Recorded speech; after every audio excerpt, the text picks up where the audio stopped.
ఇప్పుడు మన ఇద్దరి గురించి ఖచ్చితంగా కామెంట్స్ లో ఒకటి గ్యారెంటీగా వచ్చే పాయింట్ ఏంటంటే, ఇస్కాన్ వల్ల సనాతన ధర్మం చాలా స్ప్రెడ్ అవుతుంది ప్రపంచంలో. మీరు ఎందుకు ఎలిగేషన్స్ చేస్తున్నారు అని అంటున్నారు. సనాతన ధర్మం అంటే మీరు అన్నట్టుగా బ్రహ్మ విష్ణు మహేశ్వరుడు అమ్మ అందరితో స్ప్రెడ్ అవుతుంటే సనాతన ధర్మం కింద కౌంట్ చేసుకుందాం. కరెక్టా కాదా? ఇక్కడ స్ప్రెడ్ అవుతుంది ఏంది? ఎవరూ లేరు, కృష్ణుడు ఒకటే. నేననేది ఏమంటే, సనాతన ధర్మం అంటే అందరి దేవుల గురించి స్ప్రెడ్ చేస్తే సనాతన ధర్మం ఇస్కాన్ స్ప్రెడ్ చేస్తుంది. I support it.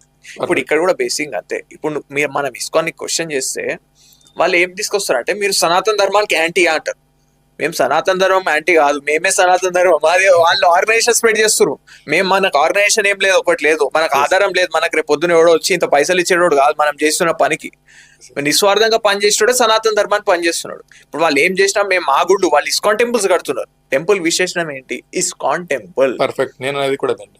సో ఈ ఇస్కాన్ టెంపుల్ ఏంటి? వాళ్ళ ఆర్గనైజేషన్ నాన్ ప్రాఫిట్. సో దీనిలో ఎండోమెంట్ రాదు. సో ఈ ఇస్కాన్ టెంపుల్ వాళ్ళకి ఏ ఫండ్ వచ్చినా వాళ్ళ ఒక ఆదాయం లెక్కన, అంటే ఇప్పుడు ఒక 10 లక్షలు ఖర్చు పెట్టి ఆ 10 లక్షలు ఇంకో 2 years లో విత్డ్రా వస్తుంది మనకి రిటర్న్ ఆన్ ఇన్వెస్ట్మెంట్.